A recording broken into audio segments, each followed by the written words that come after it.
নমস্কার বন্ধুরা, স্বাগতার দুনিয়াতে সবাইকে ওয়েলকাম জানাই। আজ বানাবো ফুলকপি রেজালা। চলুন কিভাবে বানিয়েছি দেখানো যাক। সবার প্রথমে নিয়েছি একটা বড় সাইজের ফুলকপি।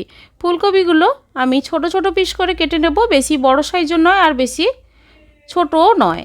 সেভাবে মাঝারি সাইজ করে ফুলকপিগুলো কেটে ধুয়ে পরিষ্কার করে জল ঝরিয়ে নিয়েছি। এবার মিক্সি জারে একটা মশলা পেস্ট করে নিচ্ছি। আদা টুকরো করে কেটে দিয়ে দিলাম, আর 3টে কাঁচা লঙ্কা ফাটিয়ে দিলাম, আর 2টো শুকনো লঙ্কা দিলাম। অল্প জল দিয়ে পেস্টটা করে নেব। আপনারা শুধুমাত্র কাঁচা লঙ্কা দিয়ে পেস্টটা করে নিতে পারেন। আর পেস্ট করে নেওয়ার পর ওই মিক্সিতে আর একটা মশলা আমি তৈরি করে নিচ্ছি। রেজালা বানানোর জন্য মশলাটা করছি। দিয়ে দিলাম চালমগজ, কাজু বাদাম 8 থেকে 10টি, সাদা তিল দিয়ে দিলাম 2 টেবিল স্পুন, আর পোস্ত দিলাম 2 টেবিল স্পুন। প্রথমে মিক্সি জারে অল্প ব্লেন্ড করে নেব, তাহলে পেস্টটা ভালো হয়। এরপর 10 থেকে 12টি কিশমিশ জলে আগে থেকে ভিজিয়ে রেখেছিলাম, কিশমিশ দিয়ে দিলাম, আর 4 টেবিল স্পুন টক দই একসঙ্গে ভালোভাবে পেস্টটা করে নিলাম। রেজালা বানানোর জন্য এই মশলাটা কিন্তু তৈরি করে নিতে হবে। এবার গ্যাস অন করে কড়াই মধ্যে রিফাইন তেল দিয়ে ফুলকপিগুলো ভাজতে দিলাম। যেহেতু এখন শীতকালে সিজনের ফুলকপি, তাই আমি গরম জলে না ভাপিয়ে সরাসরি কড়াইতে দিয়ে অল্প লবণ দিয়ে ভেজে নিচ্ছি। আর ফুলকপির রেজালাতে কোনো হলুদ ব্যবহার না করে কিন্তু রান্নাটা করতে হবে।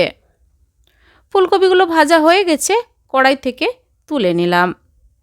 ওই কড়াইতে দিয়ে দিলাম 3 টেবিল স্পুন রিফাইন তেল, 2টো শুকনো লঙ্কা, আর দিয়ে দিলাম গোলমরিচ আর একটা তেজপাতা কেটে দিলাম, লবঙ্গ, দারচিনি, ছোটো এলাচ দিয়ে দিলাম।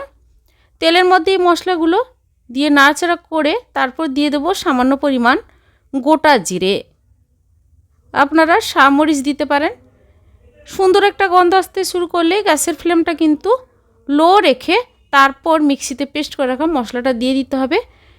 গ্যাসের ফ্লেম হাই করবেন না, কারণ এখানে টক দই, কাজু বাদাম দিয়েছি, তাড়াতাড়ি মশলাটা কিন্তু পুড়ে যাবে।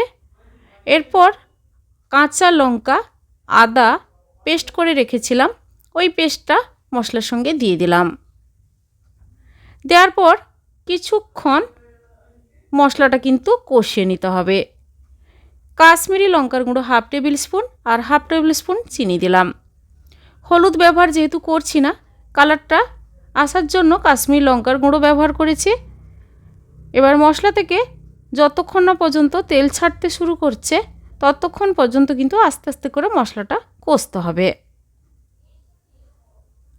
মশলা থেকে তেল ছাড়তে শুরু করে দিয়েছে। এরপর আমি ভেজে রাখা ফুলকপিগুলো দিয়ে দেব। মশলার সঙ্গে ফুলকপিটাও মিনিট 2 টাইম দিয়ে নাড়াচাড়া করে নেব। আর গ্যাসের ফ্লেম একদম লো রেখেছি। অল্প লবণ দিয়ে দিলাম। ভাজার সময় ফুলকপিতে লবণ দিয়ে ভেজেছিলাম, রান্নাতে লবণ অ্যাড করলাম। এবার নাড়াচাড়া করে দিয়ে দেব জল আমি এখানে উষ্ণ গরম জল দেব, ফুলকপির রেজালার স্বাদটা ভালো আসার জন্য।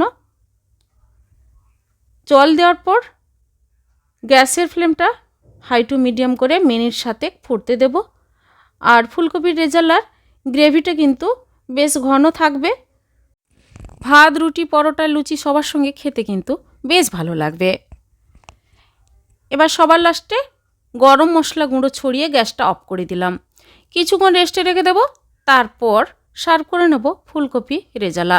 বন্ধুরা, এইভাবে ফুলকপি রেজালা বাড়িতে বানিয়ে ফেলুন। আর বাড়িতে কোনো অনুষ্ঠান হলেও অনায়াসে এই রেসিপিটি বানিয়ে ফেলতে পারেন। আজকে এই ফুলকপি রেজালা রেসিপিটি আপনাদের কেমন লেগেছে বন্ধুরা কমেন্ট করে অবশ্যই জানাবেন, লাইক করবেন। আর আমার চ্যানেলে নতুন বন্ধু হতে চাইলে আমার চ্যানেলটি সাবস্ক্রাইব করে নেওয়ার অনুরোধ থাকলো।